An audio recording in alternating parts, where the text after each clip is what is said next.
El extractivismo es una construcción sociopolítica que se ha hecho desde Latinoamérica particularmente como una manera de explicar la fase de expansión del capitalismo que estamos viviendo, ¿no? Este capitalismo neoliberal que pone su acento en la explotación de la naturaleza, en la apropiación de la naturaleza con grandes impactos hacia el territorio, las comunidades, y que está orientado fundamentalmente a los altos consumos de los países más industrializados y que por esa vía lo que para nosotros son bienes naturales, bienes comunes, para el mercado internacional finalmente son materias primas que van a proveer estas necesidades de alto consumo que tienen los países del primer mundo. Hoy día, esa estrategia de expansión, de apropiación de naturaleza, de explotación de naturaleza, se disfraza de un discurso verde, ¿no? Y nos dicen que eso viene a ser la solución, y nosotros, buscando una nueva conceptualización que pueda graficar ese nuevo momento de la expansión de explotación de la naturaleza, le vamos también equiparando denominaciones, ¿no? Como por ejemplo en este caso extractivismo verde, porque el capitalismo a todo lo que hoy día impulsa y que busca aumentar sus ganancias se le denomina economía verde, y es una manera de mostrar que esa estrategia del capitalismo hoy día, del neoliberalismo en nuestros países, adquiere una fuerza y un impacto que nos hace peligrar los sistemas de vida, los ecosistemas, los territorios donde estamos habitando las poblaciones, los pueblos, las comunidades en el sur del mundo. En una época en la que el extractivismo era directamente no ecológico y no sustentable, hablemos por ejemplo de la década del 80 y década del 90, los movimientos ecologistas comenzaron a ser la contraparte, ¿no es cierto?, de la industria. Y este antagonismo generó mucha simpatía en nuevas generaciones, al punto que los así llamados verdes, los verdes comenzaron a ocupar espacios políticos, a tener figuración en los medios de comunicación, porque es un discurso que le hacía sentido a todos. O sea, nosotros queremos tener agua, queremos tener alimento, no queremos morir de cáncer y de enfermedades derivadas del extractivismo, y como contraparte una industria que era evidentemente contaminante, evidentemente nociva. Ese era el escenario 20 años atrás.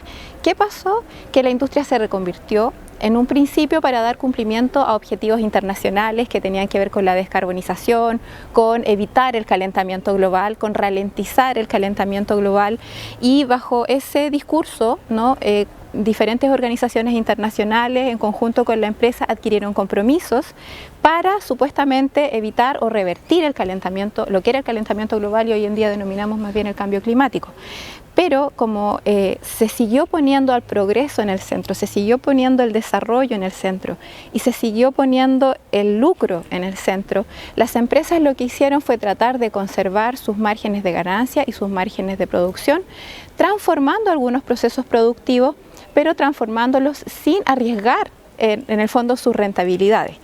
Bueno, una de las dinámicas que parece nueva, pero que no lo es tanto, es esta reformulación del capitalismo, que a propósito de este contexto de crisis climática que se viene denunciando ya hace varias décadas, pretende reformularse y tomar nuevos elementos. Dentro de eso, tomar conceptos como el tema de lo verde, para decir que sus actividades son menos dañinas o están en la idea de cuidar el medio ambiente, pero lo que está detrás sigue siendo la misma lógica, la misma matriz productiva, esta lógica de mercantilizar la naturaleza, ver la naturaleza como un recurso, así también las comunidades. Entonces no existe tal posibilidad, porque lo que está detrás de esta lógica de dominación de la naturaleza, que está inserta en el capitalismo, es incompatible con la vida no solo de las vidas humanas, sino que la vida en un concepto más amplio. Que al final, ¿qué es el capitalismo verde, o por lo menos el capitalismo verde?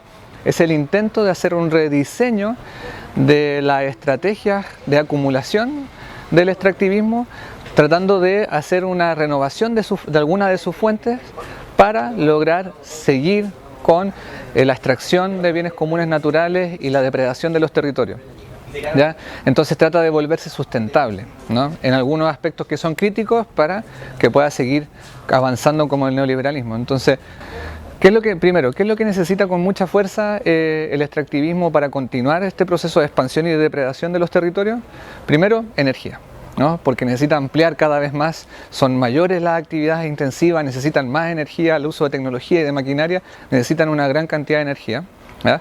Y eso implica una renovación de la matriz energética, y eso es lo que estamos viendo con estos grandes proyectos de paneles fotovoltaicos, ¿no es cierto? Estos grandes proyectos de antenas eólicas, la idea del hidrógeno verde, hay toda una renovación. Vemos el sistema de evaluación ambiental, es lo que más está entrando, tiene que ver con esa idea de la matriz energética. Entonces, una de las patas del extractivismo verde en Chile es energía. La segunda tiene que ver con el agua. Lo que más ha avanzado como estrategia para un avance de extractivismo verde, en el caso del agua, es la desalinización. Otros proyectos como la carretera hídrica y los mega embalses han tenido mucha dificultad para seguir avanzando en el sistema de evaluación ambiental y todo. La desalinización ha sido muy efectiva en ese sentido. Entonces, ¿qué es lo que dicen? Por ejemplo, la minería. Nosotros al 2033 vamos a cambiar nuestra matriz energética y el 71% de la minería, del agua que utilicemos, va a ser agua desalinizada, ¿no? Entonces, nuevamente, tratamos de hacernos sustentables, verdes, ahora trayendo una nueva fuente de agua que tiene que ver con el agua del mar, ¿no? Y una tercera cosa tiene con esta idea del capitalismo verde, el greenwashing y el extractivismo verde, tiene que ver con la idea de la vinculación con la comunidad, ¿ya? Es como frente a todo este panorama de conflictividad, porque ya mucha gente en distintas comunidades y territorios ya sabe a propósito de lo que ha ocurrido en otros territorios, cuáles son los impactos socioecológicos que ocurren cuando se instala el extractivismo, es que cada vez tratan de construir estrategias más sofisticadas para dar de entrada al territorio. Vemos cómo a través de los años el capitalismo ha ido mutando, ya que hoy día tenemos esta etapa, ¿cierto? Esta patita del capitalismo, llamado capitalismo verde, y en el caso de nosotros en la zona, a través de estos proyectos energéticos que en el fondo no son direccionados hacia la población, sino que direccionado al gran capital, a la gran empresa, que ya sea en el norte, en la minera, o para vender, ¿cierto?, a través de transnacionales, y eso conlleva es que los territorios sean sacrificados, en este caso el Golfo Arauco. Eso es lo que el concepto que tenemos hoy día ya del capitalismo verde, una cierta perfección de ellos mismos, una pantalla ya hacia las comunidades y a la comunidad en general. En palabras muy sencillas, tenemos un modelo, ¿cierto?, que es extractivista, que significa que se extrae de la tierra materias primas que se comercializan en el mercado internacional, generando una serie de impactos en las comunidades locales, ¿cierto?, como extractivismo en una versión sencilla. Lo que ocurre con el extractivismo verde o el capitalismo verde es que se intenta limpiar ese impacto acusando en el modelo una posibilidad, ¿no?, que es una posibilidad que las comunidades deben aprovechar, y por lo tanto se cambia el tono de la conversación desde una perspectiva problemática y negativa ahora a una posibilidad positiva, que podría beneficiar justamente a las comunidades de distintas maneras. Por ejemplo, con estas llamadas energías renovables, ¿no? Las compañeras y compañeros hablan del problema de la energía eólica en la actualidad, que se vende como una gran posibilidad para obtener energía de una manera limpia y saludable y amigable con el medio ambiente. Sin embargo, los testimonios hablan de una serie de impactos asociados a las vibraciones que generan las plantas eólicas.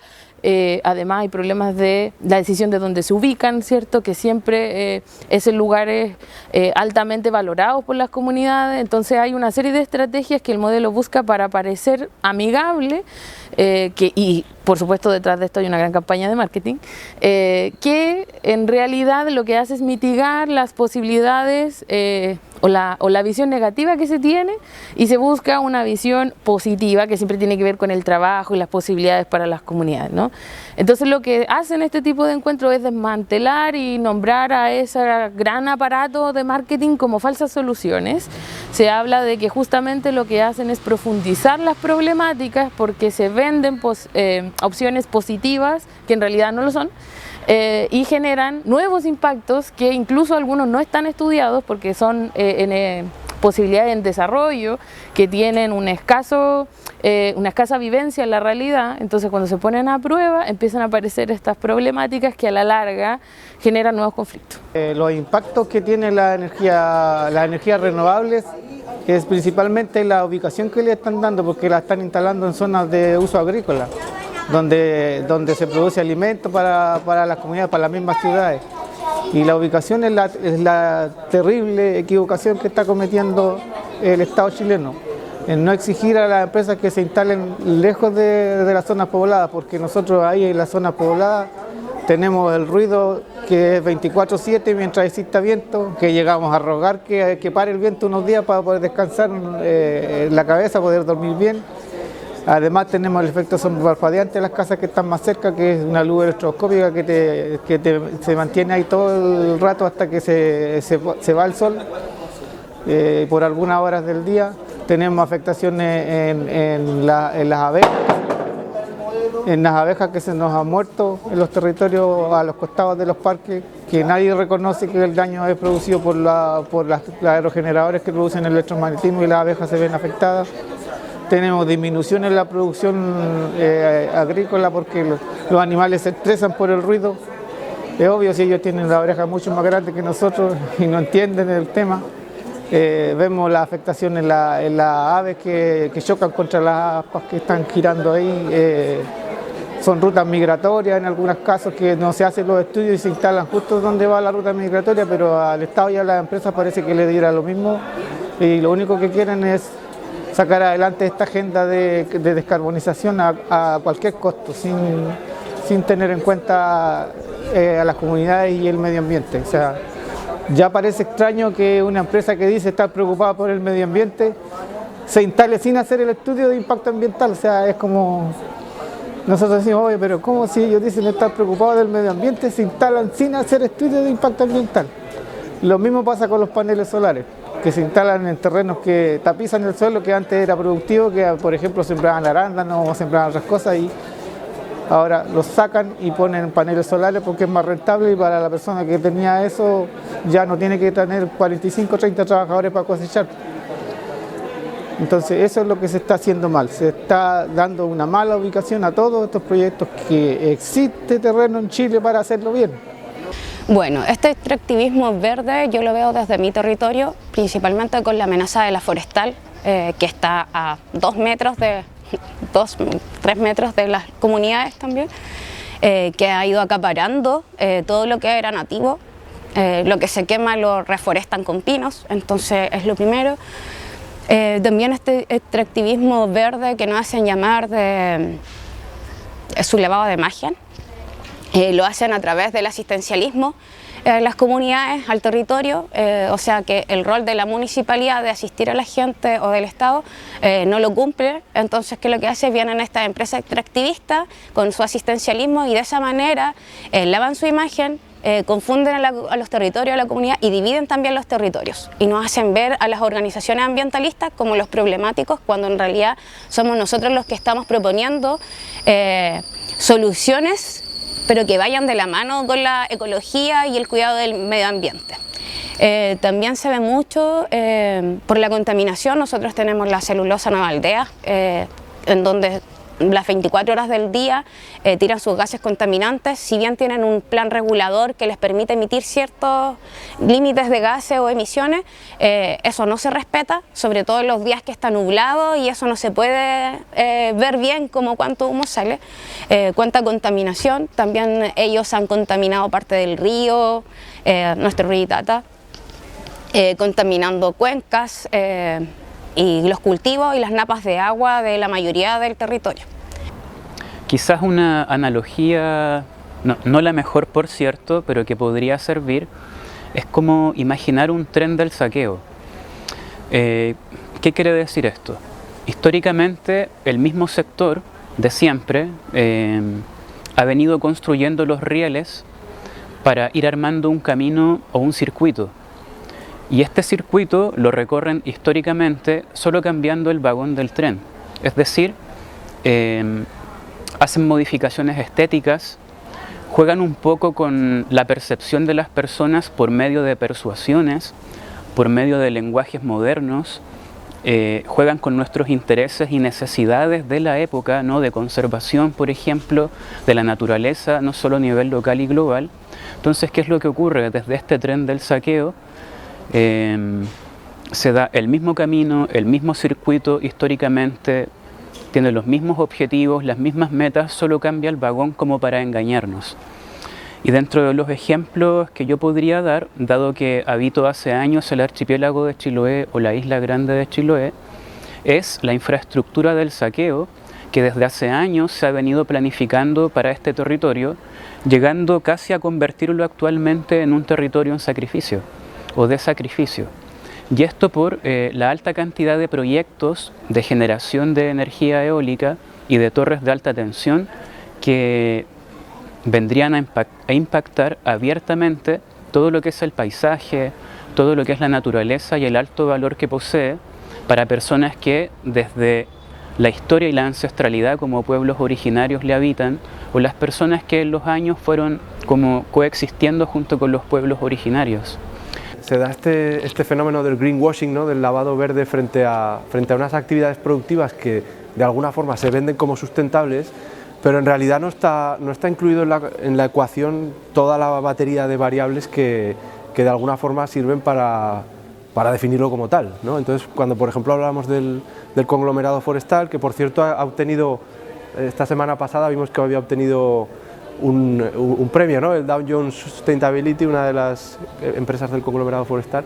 Entonces es importante entender que, claro, tal vez no se dimensionen muy bien todas las aristas, todas las variables que llevan a definir esa sustentabilidad de la empresa y de las relaciones de la empresa con el entorno, ¿no? Porque cuando uno habla por ejemplo del tema del secuestro del carbono, claro, el monocultivo forestal son árboles, ¿no? Que de alguna forma están efectuando este secuestro de carbono, pero cuando después esa masa forestal se cosecha, se procesa, se industrializa o incluso se quema cuando hay un incendio forestal, se produce un aporte muy rápido de carbono a la atmósfera y eso afecta a la dinámica del sistema, ¿no? Entonces, y además es difícil de cuantificar porque no se ha podido cuantificar efectivamente cuáles son todos esos impactos.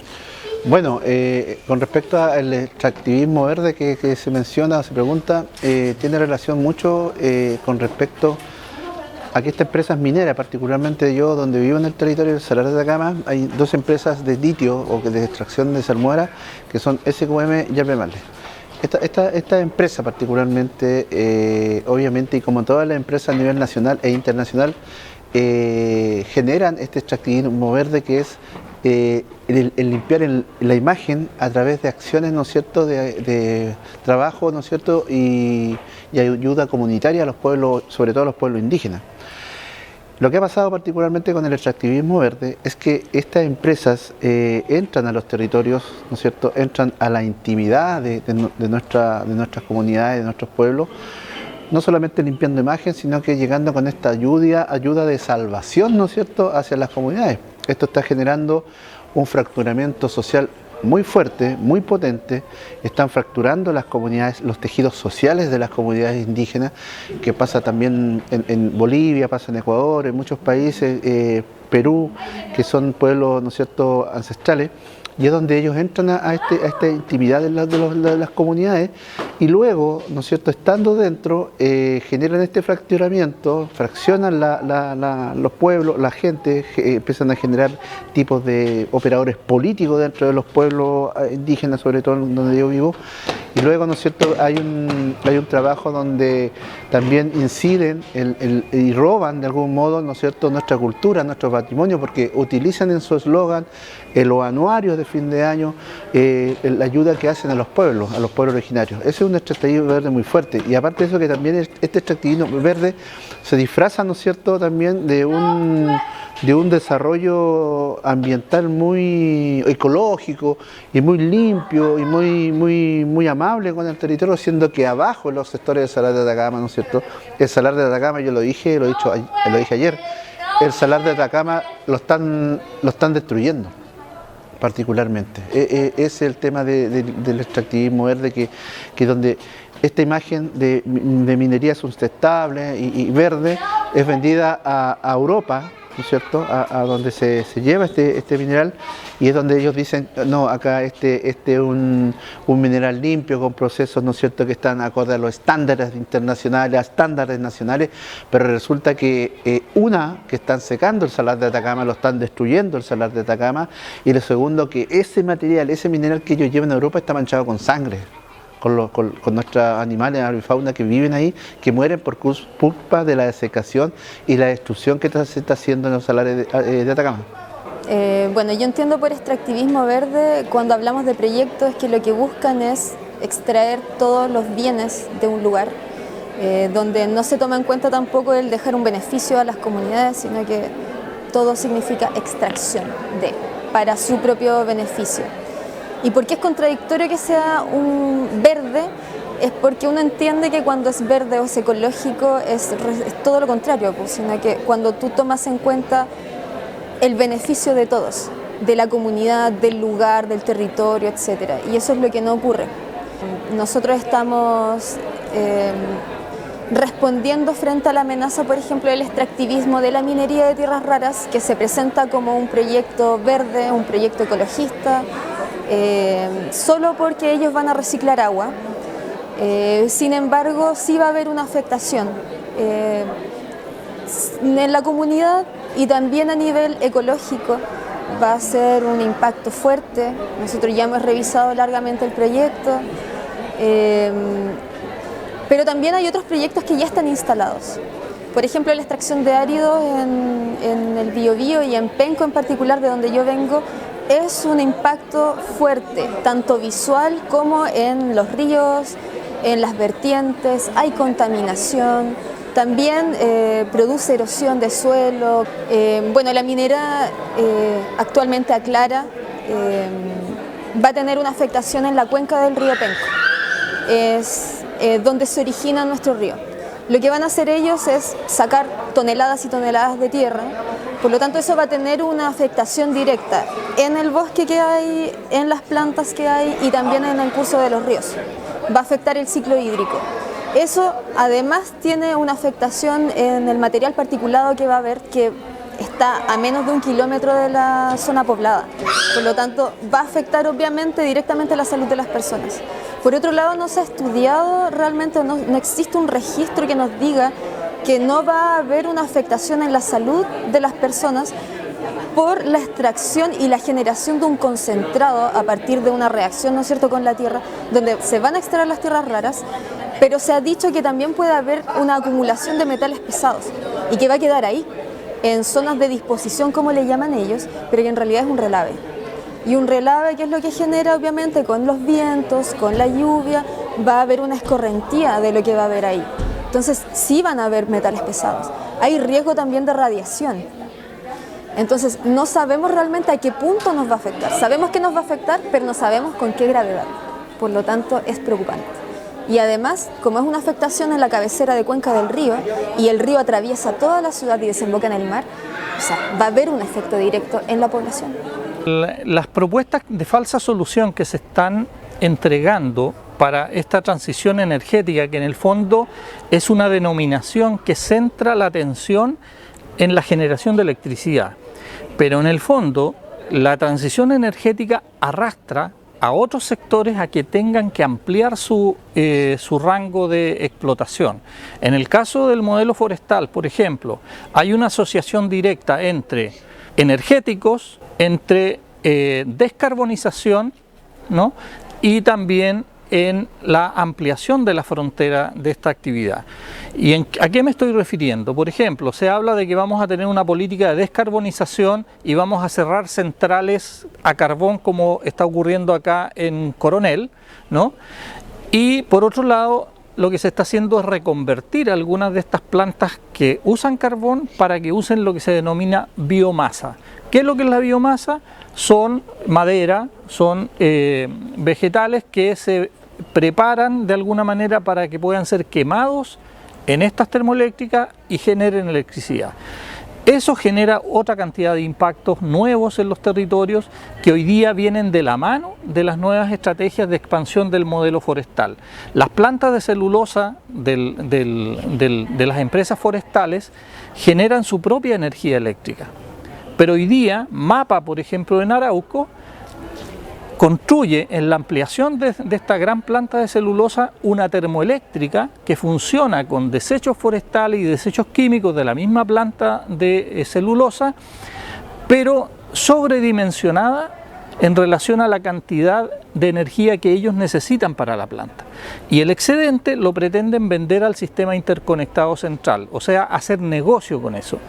Pero además, Arauco dice que la energía que se va a generar allí se hace de manera ecológica y por lo tanto no necesitan energía de una termoeléctrica a carbón y por lo tanto bajan sus emisiones, y ese rango de baja de esas emisiones ellos lo transforman en bonos de carbono que los venden al mercado internacional para que otras empresas puedan seguir contaminando, ¿no? Entonces se genera también a partir del modelo forestal nuevas formas de negocio que trafican en el fondo con la contaminación, porque finalmente esa energía que se genera en la planta de celulosa, claro, no genera dióxido de carbono, pero genera otros contaminantes que a la vez siguen contaminando el territorio y por lo tanto costos hacia la comunidad, hacia el entorno que no son reflejados en lo que ellos hacen como parte de sus negocios. Entonces,